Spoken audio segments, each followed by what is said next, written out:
Hello friends, magnetic force की sequence में ये अपना सेकेंड लेक्चर है जिसमें हम डिस्कस करेंगे motion of charge particle in both electric and magnetic field. इससे लास्ट जो लेक्चर था उसमें हमने डिस्कस किया था motion of charge particle in only magnetic field. Okay, तो इस लेक्चर को स्टार्ट करते हैं।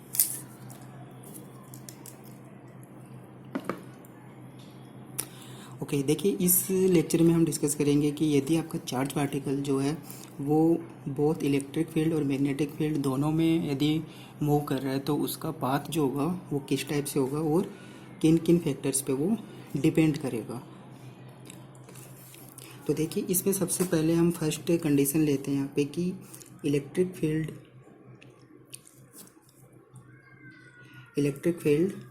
और मैग्नेटिक फील्ड जो है वो दोनों एक दूसरे के परपेंडिकुलर है। मींस इलेक्ट्रिक फील्ड और मैग्नेटिक फील्ड दोनों एक दूसरे के परपेंडिकुलर रहेंगे।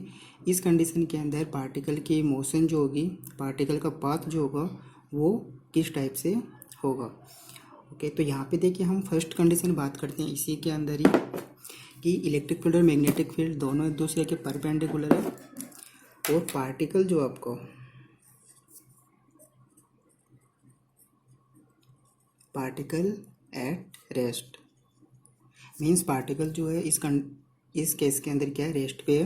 मीन्स यहाँ पे वेलोसिटी कितनी हो जाएगी इसकी, जीरो। वेलोसिटी जीरो है। यहाँ पे देखिए हम एक नॉर्मल रेफरेंस फ्रेम लेते हैं। ओके, ये डायरेक्शन एक्स है, यहाँ पे डायरेक्शन वाई है एंड डायरेक्शन जेड। मान लीजिए कि आपका मैग्नेटिक फील्ड बी जो है वो आपका एक्स डायरेक्शन के अंदर है और इलेक्ट्रिक फील्ड ई जो है वो जेड डायरेक्शन में है और ये आपका ओरिजिन पॉइंट है जहाँ पे पार्टिकल आपका चार्ज पार्टिकल क्यू जो है वो यहाँ पे स्टेबल है। मीन्स इसकी वेलोसिटी कितनी है, जीरो है। अब देखिए कि पार्टिकल का पाथ जो होगा वो किस टाइप का होगा और इसकी डायरेक्शन किस डायरेक्शन के अंदर पार्टिकल जो होगा वो मूव करेगा। तो यहाँ पे देखिए कि डायरेक्शन को आप कैसे फाइंड करोगे। ओके, यदि पार्टिकल आपका इलेक्ट्रिक फील्ड और मैग्नेटिक फील्ड दोनों में मूव कर रहा है और इलेक्ट्रिक फील्ड मैग्नेटिक फील्ड दोनों एक दूसरे के परपेंडिकुलर है तो पार्टिकल की डायरेक्शन को आप शो करोगे ई इंटू बी से। ओके, तो पार्टिकल की डायरेक्शन क्या रहेगी, ई इंटू बी। ओके, अब देखिए यहाँ पे कि इलेक्ट्रिक फील्ड जो है, इलेक्ट्रिक फील्ड आपका किस डायरेक्शन के अंदर है, इलेक्ट्रिक फील्ड आपका है जेड डायरेक्शन के अंदर। ओके, और मैग्नेटिक फील्ड जो है वो किस डायरेक्शन के अंदर है, मैग्नेटिक फील्ड है आपका का एक्स डायरेक्शन के अंदर। ओके, तो पार्टिकल की देखो डायरेक्शन क्या हो जाएगी, पार्टिकल किस डायरेक्शन में मूव करेगा वो आपका हो जाएगा Z cap into x cap. तो जेड कैप और एक्स कैप का मल्टीपल करोगे तो आपको क्या मिलेगा, वाई कैप। इसका मतलब क्या होगा कि पार्टिकल आपका किस डायरेक्शन में मूव करेगा, पार्टिकल आपका मूव करेगा वाई डायरेक्शन के अंदर। तो ये तो आपको पता लग गया कि पार्टिकल जो होगा वाई डायरेक्शन में मूव करेगा, लेकिन इस पार्टिकल का पाथ जो होगा वो किस टाइप से होगा। तो यहाँ पे देखिए कि पार्टिकल रेस्ट पोजीशन पे है तो पार्टिकल यहाँ पे है।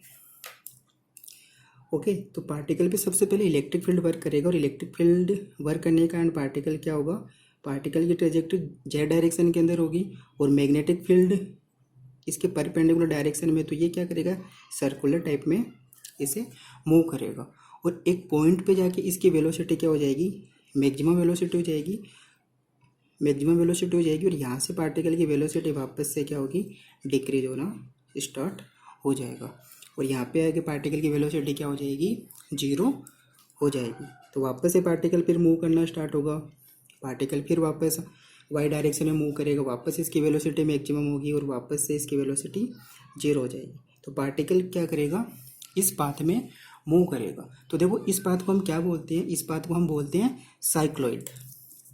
तो पार्टिकल की मोशन कैसी हो जाएगी, साइक्लॉइड। ओके, तो देखो यहाँ पे हमने फर्स्ट केस डिस्कस किया कि पार्टिकल जो है वो रेस्ट कंडीशन के अंदर है तो पार्टिकल का पाथ कैसा हो जाएगा, पार्टिकल का पाथ हो जाएगा साइक्लॉइड टाइप का। अब देखिए इसी में ही हम सेकेंड कंडीशन की बात करते हैं बी, कि पार्टिकल की वेलोसिटी जो है वो आपकी do not equal to zero. Particle की वेलोसिटी जीरो नहीं है, ओके, देखो इस कंडीशन में क्या होगा,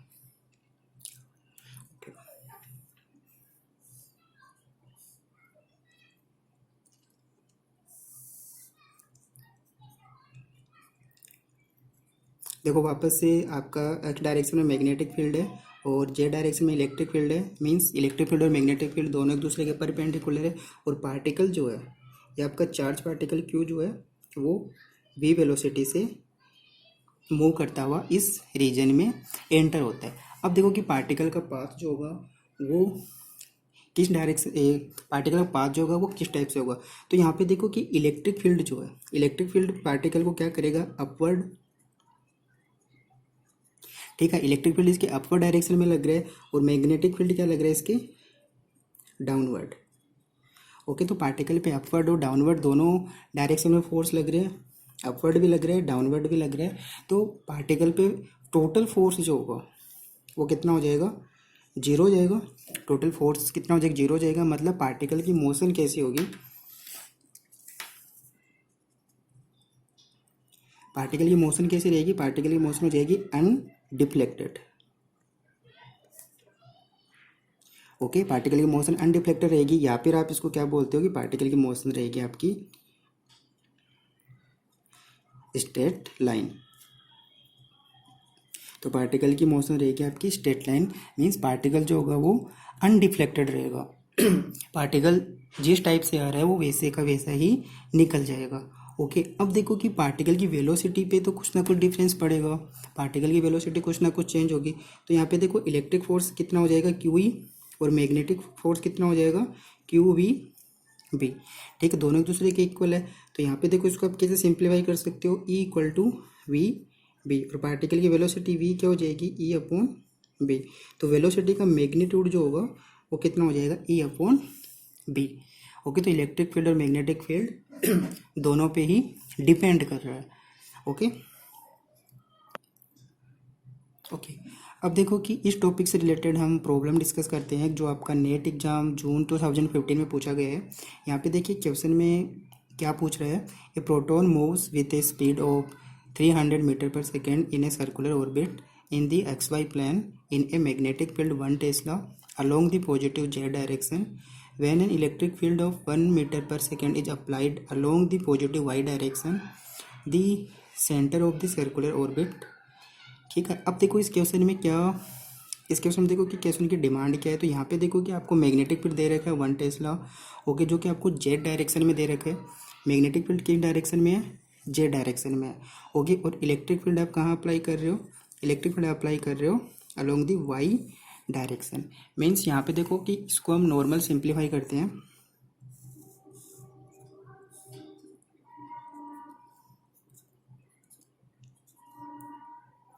ओके, यहाँ पे देखो मैग्नेटिक फील्ड किस डायरेक्शन के अंदर है, मैग्नेटिक फील्ड जेड डायरेक्शन के अंदर है।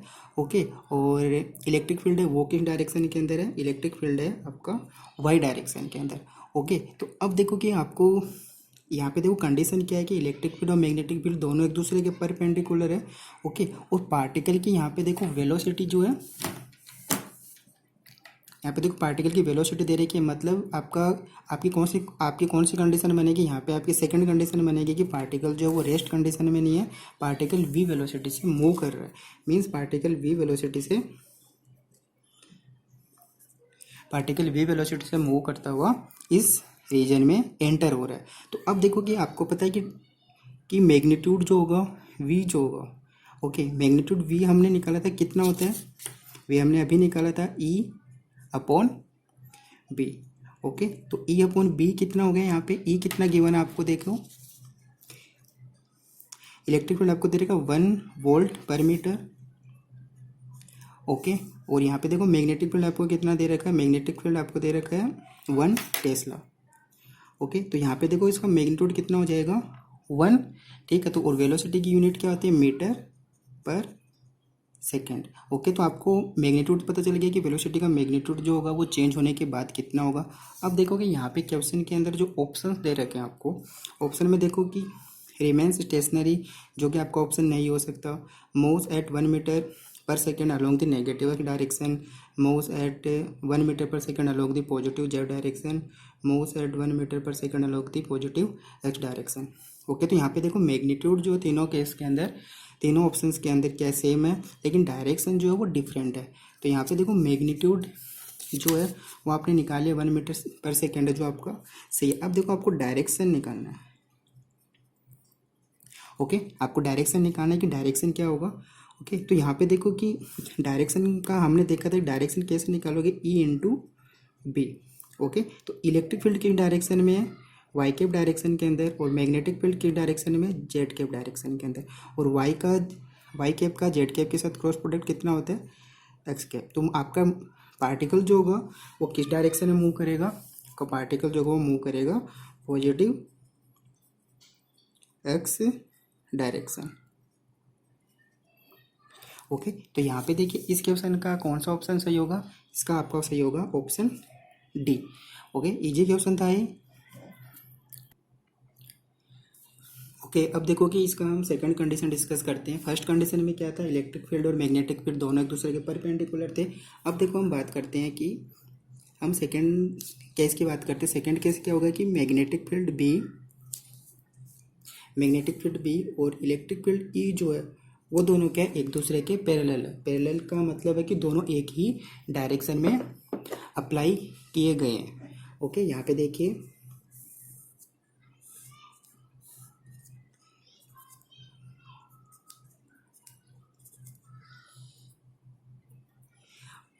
ठीक है, यहाँ पे देखिए नॉर्मल रेफरेंस फ्रेम है और इसमें देखिए इलेक्ट्रिक फील्ड में और मैग्नेटिक फील्ड दोनों एक ही डायरेक्शन में, मतलब मान लीजिए कि मैग्नेटिक फील्ड आपका जेड डायरेक्शन में है तो इलेक्ट्रिक फील्ड भी आपका क्या होगा, जेड डायरेक्शन में है। दोनों ही आपके एक ही डायरेक्शन में लगे हुए, मतलब दोनों एक दूसरे के पैरेलल है। तो अब देखिए कि पार्टिकल की मोशन जो होगी वो इस टाइप से होगी। तो यहाँ पे देखो कि इसमें 3 कंडीशंस होगी। फर्स्ट जो कंडीशन है वो है particle at rest.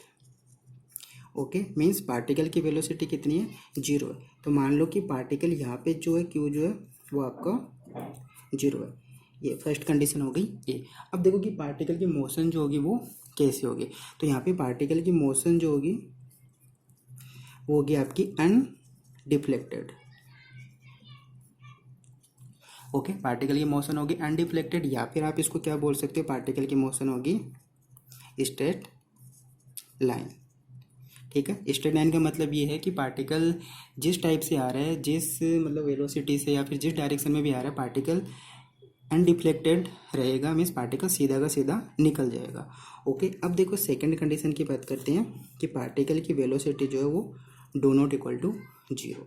Okay, particle की वेलोसिटी क्या है, 0 नहीं है, मतलब पार्टिकल किसी न किसी वेलोसिटी से आ रहा है।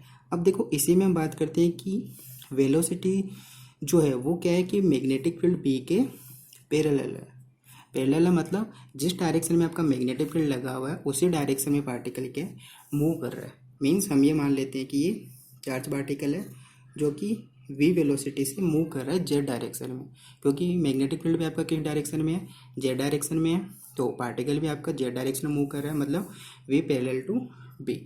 ठीक है, इस कंडीशन में देखो मोशन जो होगी वो किस टाइप से होगी। ओके, इस कंडीशन में देखो मोशन क्या होगी आपकी अनडिफ्लेक्टेड।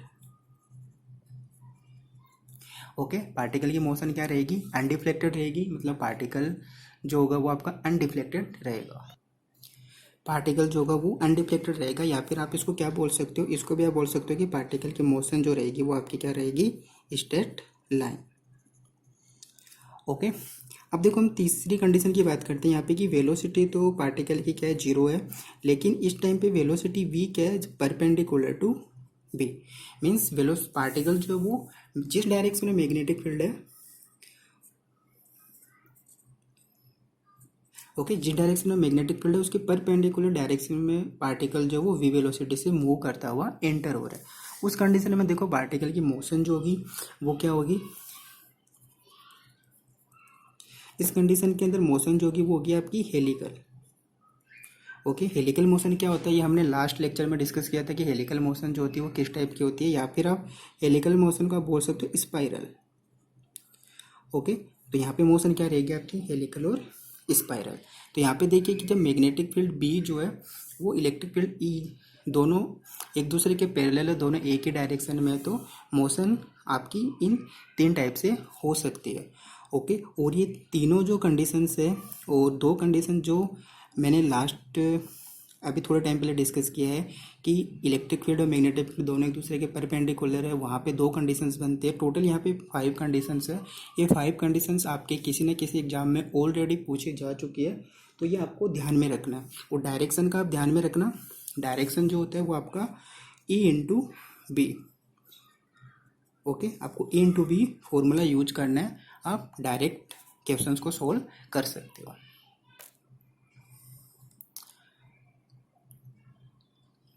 अब देखिए दोस्तों, हम डिस्कस करते हैं लेक्चर 2 का second topic, magnetic force on A current carrying wire.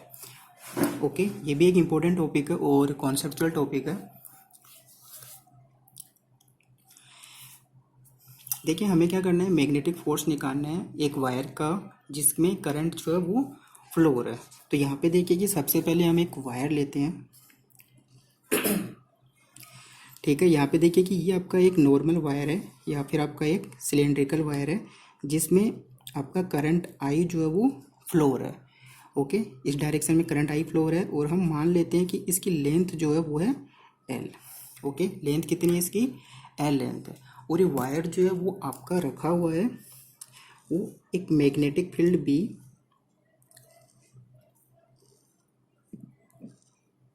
Okay, एक मैग्नेटिक फील्ड बी में आपका ये वायर जो है जिसमें करंट आई है जो फ्लो हो रहा है, वो मैग्नेटिक फील्ड बी जो कि यहाँ पे रेड लाइंस जो है वो शो कर रही है आपके मैग्नेटिक फील्ड बी को। ओके, अब देखिए हम यहाँ पे देखते हैं कि इस वायर पे इस मैग्नेटिक फील्ड के कारण कितना फोर्स लगेगा। ठीक है, तो देखिए ये निकालने के लिए हम क्या करते हैं, इस वायर का एक स्मॉल एलिमेंट लेते हैं डीएल। ठीक है, डीएल क्या है, इस वायर का एक स्मॉल एलिमेंट है। तो सबसे पहले हम क्या करेंगे, इस स्मॉल एलिमेंट में निकालेंगे कि मैग्नेटिक फोर्स जो होगा वो कितना होगा। ठीक, तो यहाँ पे देखिए इसका मैग्नेटिक फोर्स जो होगा वो होगा d F equal to i, जो कि इसमें करंट फ्लो हो रहा है, डी एल इसकी लेंथ, लेंथ भी आपका एक वेक्टर एलिमेंट होता है, cross product with B. Okay, तो ये मैग्नेटिक फोर्स है वो किसका है, only this small element d l. Okay, अब देखो हमें क्या करना है, कंप्लीट वायर का निकालना है। हम निकालेंगे whole for whole wire. Okay, complete wire के लिए कितना हो जाएगा, ओबियस आप क्या करोगे, इसका इंटीग्रेशन कर दोगे तो एफ कितना हो जाएगा, f equal to integration i D L into B. Okay, तो ये फोर्स क्या हो जाएगा आपका, magnetic force due to current carrying wire. Okay, अब देखिए कि हम बात करते हैं कि ये जो मैग्नेटिक फोर्स है वो इस वायर के लिए कहाँ से आया। ठीक है, इसकी थोड़ी हम एक्सप्लेनेशंस की बात करते हैं, इसका डेरिवेशन देखते हैं कि ये मैग्नेटिक फोर्स है वो आपका हमने कैसे डिराइव किया। ओके, देखिए कि मैंने लास्ट लेक्चर में डिस्कस किया था कि ओनली एक सिंगल चार्ज पार्टिकल क्यू जो है वो यदि v वेलोसिटी से यदि मूव हो रहा है तो उस पर मैग्नेटिक फोर्स जो होगा वो कितना होगा, F equal to q v into B. Okay, उस पर मैग्नेटिक फोर्स कितना होगा, F equal to q v into b. अब देखिए कि ये जो स्मॉल एलिमेंट है, ठीक है, इस स्मॉल एलिमेंट को मैं थोड़ा जूम करता हूँ।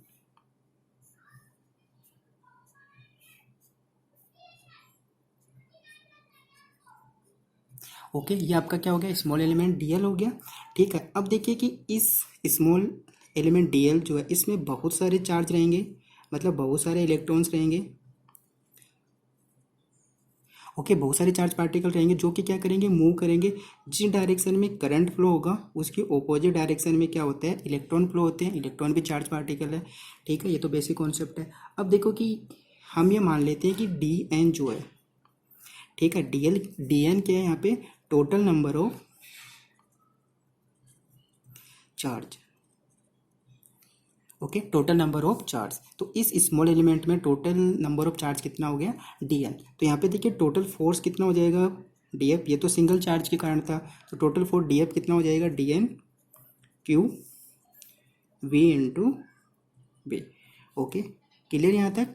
ओके, अब देखिए कि इस स्मॉल एलिमेंट डीएल में जो करंट आई फ्लो हो रहा है, ओके, जो करंट आई फ्लो हो रहा है उसको आप और कैसे रिप्रेजेंट कर सकते हो?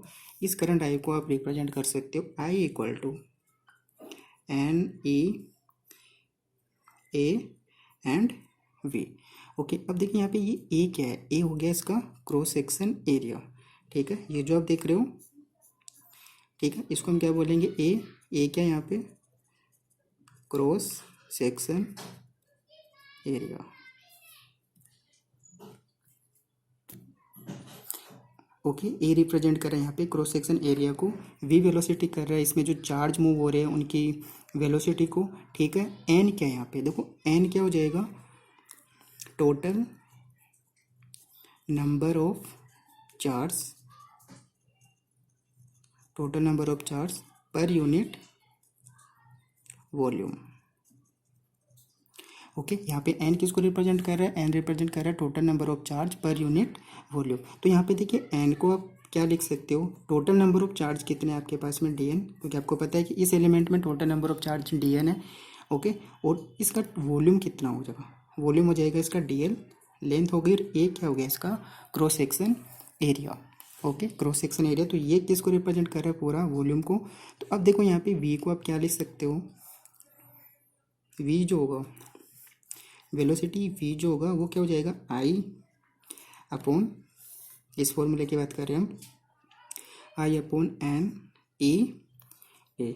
और इसको आप क्या लिख सकते हो? आई इक्वल टू, ये पुट कर दीजिए इसके अंदर, d n upon d L dot a, okay, और ई ए। क्लियर यहाँ पे? अब देखिए कि ये वेलोसिटी को क्या करना है आपको? पुट करना है, ये फॉर्मूला आपको पुट करना है कहाँ पे? इस फॉर्मूले के अंदर। तो देखो यहाँ पे टोटल फोर्स कितना आ जाएगा? Total force D F equal to, D N की जगह कितना आ जाएगा यहाँ पे? D N Q, okay, V की जगह आप क्या लिख सकते हो यहाँ पे? वी की जगह ये पुट कर दीजिए I upon D N D L dot A E A, ठीक है, क्रॉस प्रोडक्ट विथ बी। अब देखो यहाँ पे इसको आप सिंप्लीफाई कर लीजिए, normal D N to D N cancel हो जाएगा, ए टू ए कैंसिल हो जाएगा, charge Q to E cancel हो जाएगा, तो टोटल डी एफ जो होगा वो आपका कितना बन जाएगा यहाँ पे? टोटल डी एफ जो होगा वो आपका हो जाएगा I, okay, D L into B. Okay, आपको सिर्फ इतना ही ध्यान रखना है कि D F equal to I D L into B होता है। यदि आप इसको डेरिवेशन भी समझना चाहते हो तो मैंने यहाँ पे आपके सामने डेरिवेशन भी एक्सप्लेन किया है पूरा, कि इसका फोर्स आप कैसे फाइंड आउट करोगे। अब देखो मैं आपको कुछ स्पेशल केस बता रहा हूँ यहाँ पे मैग्नेटिक फोर्स के लिए, जो कि आपको एग्जाम में क्वेश्चंस मिलते हैं। जहाँ से देखिए ये आपका मैग्नेटिक फील्ड है, ओके, ये क्या है? हमारा मैग्नेटिक फील्ड है बी। ओके, तो यहाँ पे देखो कि हम फर्स्ट कंडीशन की बात करते हैं कि मैग्नेटिक फोर्स बी जो है वो क्या आपका? वो आपका यूनिफॉर्म, ठीक है। मैग्नेटिक फोर्स बी जो है वो क्या है? मैग्नेटिक फील्ड जो है वो क्या है? यूनिफॉर्म है। ये मैग्नेटिक फोर्स क्या हो गया आपका? फील्ड क्या हो गया आपका? यूनिफॉर्म। ओके, अब देखो कि इसमें कोई भी एक वायर जो है वो रखा हुआ है इसके अंदर, करंट कैरिंग वायर जो है, ठीक है, ये क्या हो गया? करंट कैरिंग वायर है जिसमें आई करंट जो है वो फ्लो कर रहा है। अब देखो कि इस वायर के लिए मैग्नेटिक फोर्स जो होगा वो आप कैसे डिफाइन करोगे? वो आप डिफाइन करोगे F equal to I L vector cross product with B. Okay, F equal to I L into B. Okay, अब यहाँ पे देखो कि ये जो फॉर्मूला यहाँ से आपको क्लियरली दिख रहा है, क्या हम क्या बोल सकते हैं कि force on wire in uniform, force on wire in uniform magnetic field, in uniform magnetic field B does not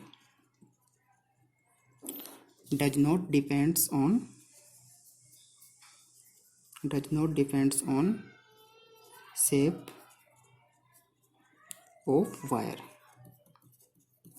okay, तो यहाँ पे देखो इस वायर की कोई भी शेप है उस पर डिपेंड नहीं कर रहा मैग्नेटिक फोर्स। तो मैग्नेटिक फोर्स किस पे डिपेंड कर रहा है? मैग्नेटिक फोर्स डिपेंड कर रहा है जो इसके दोनों एंड पॉइंट है, ठीक है, दोनों एंड पॉइंट है, इन दोनों के बीच के डिस्टेंस जो है, इन दोनों के बीच के जो लेंथ जो है एल जो वेक्टर जो है वो उस पर डिपेंड कर रहा है। ओके, ये चीज़ आपको ध्यान में रखनी है यहाँ पे। अब देखो कि इसमें हम सेकंड कंडीशन की बात करते हैं, बी। सेकंड कंडीशन बी क्या होगी कि मैग्नेटिक फील्ड बी जो है वो क्या आपका यूनिफॉर्म, वो तो आपका यूनिफॉर्म ही है, ठीक है। और वायर की जो शेप है, ठीक है, शेप ऑफ वायर क्या हो जाएगी आपकी, यदि आपकी if shape of wire equal to close loop. Okay, यहाँ पे वायर की शेप कैसी है, क्लोज लूप है, मतलब वायर जो है,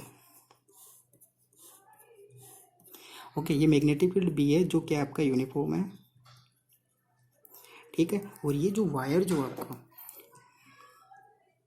वायर की शेप कुछ भी हो सकती है जिसमें करंट आई फ्लो हो रहा है, लेकिन इसके दोनों एंड पॉइंट जो वो क्या आपस में मिले हुए हैं, मिले हुए मतलब ये पूरा एक क्लोज लूप बना रहा है। तो इस कंडीशन के अंदर देखो मैग्नेटिक फोर्स कितना होगा, F इक्वल टू 0। ओके, ये कंडीशन आपको ध्यान रखनी है। यदि आपका मैग्नेटिक फॉर्म यूनिफॉर्म दे रखा है आपको कंडीशन, और लूप जो है वो क्लोज लूप दे रखा है, तो डायरेक्टली मैग्नेटिक फोर्स जो होगा वो 0 होगा। और ये आपके नेट और गेट किसी न किसी एग्जाम में ये पूछा जा चुका है, आपको ध्यान में रखना है। ओके, तो ये दोनों कंडीशन थी, आप इन दोनों कंडीशन को एज ए शॉर्ट ट्रिक भी यूज कर सकते हो जहाँ से डायरेक्ट एग्जाम में क्वेश्चंस आते हैं। ओके, अब देखिए हम यहाँ पे क्वेश्चन डिस्कस करते हैं। अब देखो यहाँ पे हम एक प्रॉब्लम सोल्व करते हैं। देखो इस प्रॉब्लम में क्या पूछा गया है, a circular arc QTS is kept in an external magnetic field B naught as shown in figure. The arc carries current I। The magnetic field is directed normal and into the phase. The force acting on the arc is. अब यहाँ पे देखो कि आपको एक arc दिया गया है QTS, ठीक है, ये आपको देखिए आर्क है, ओके, जिसमें करंट I फ्लो हो रहा है, ठीक है। और यहाँ पे मैग्नेटिक फील्ड भी दे रखा है, ठीक है, कि मैग्नेटिक फील्ड जो वो इनटू द पेज है, ये डायरेक्शन क्या है आपकी पेज के अंदर की डायरेक्शन के अंदर है। ओके, तो आपको क्या करना है इसके अंदर, इस पे मैग्नेटिक फोर्स जो है वो आपको निकालना है। ओके, अब देखो कि ये आप कैसे निकालोगे इसको, देखो हम नॉर्मल रेफरेंस फ्रेम बनाते हैं पहले।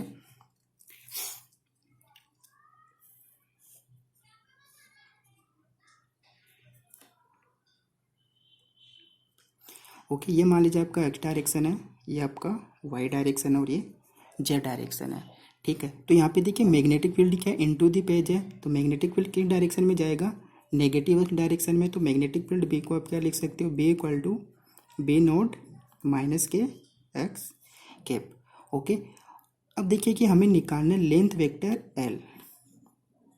ओके, हमें लेंथ वेक्टर एल निकालने की, एल कितना होगा।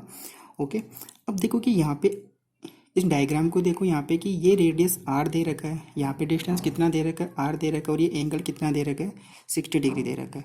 ओके, यदि मैं इन दोनों पॉइंट्स को मिला देता हूँ यहाँ पे, ओके, इन दोनों पॉइंट्स को मैंने मिला दिया यहाँ पे, तो यहाँ पे देखिए ये आपका एक इक्विलेटरल ट्राइंगल बन रहा है, ठीक है, जिसकी तीनों लेंथ जो है वो इक्वल है। तो ये 60 डिग्री का एंगल है, तो ये भी 60 डिग्री होगा, ये भी 60 डिग्री होगा, तो ये लेंथ कितनी हो जाएगी, आर। तो ये एल कितना हो जाएगा, आर।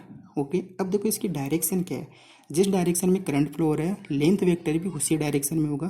तो करंट आपका एक्स डायरेक्शन में मूव हो रहा है, सॉरी वाई डायरेक्शन है, तो यहाँ पे इसकी डायरेक्शन क्या हो जाएगी आपकी, वाई कैप। ओके, अब देखो कि हमने फर्स्ट केस जो डिस्कस किया था वो क्या था कि एफ कितना होगा, यहाँ पे एफ होगा आपका आई एल इंटू बी, ठीक है, एल और बी का क्रॉस प्रोडक्ट। तो यहाँ पे देखो वैल्यू पुट कर दो, आई एल कितना हो जाएगा, R Y cap into B कितना हो जाएगा, बी नोट माइनस का एक्स कैप। तो यहाँ पे कितना आ जाएगा, आई आर बी नोट, और यहाँ पे देखो वाई कैप इंटू माइनस के एक्स कैप। तो वाई कैप इंटू माइनस का एक्स कैप कितना हो जाएगा, यहाँ पे देखो कि नॉर्मल क्रॉस प्रोडक्ट जो होता है वो किस टाइप से होता है, this is the X cap Y cap and Z cap. आपको क्या करना है, वाई कैप को एक्स कैप से मल्टीपल करना है, तो वाई कैप को आप एक्स कैप से मल्टीपल करो, कितना आएगा, जेड कैप। नेगेटिव है तो कितना हो जाएगा, ये पॉजिटिव का जेड कैप। तो आ जाएगा आपका I R B naught Z cap, या फिर आप इसको क्या लिख सकते हो, I R B naught K cap. Okay, तो यहाँ पे फाइनल आंसर आपका कितना आ जाएगा, देखो फाइनल आपका आंसर कितना हो जाएगा, आई बी नोट आर के के। तो यहाँ पे ऑप्शन बी जो होगा वो आपका क्लियर, आपका बी ऑप्शन जो होगा वो आपका सही होगा।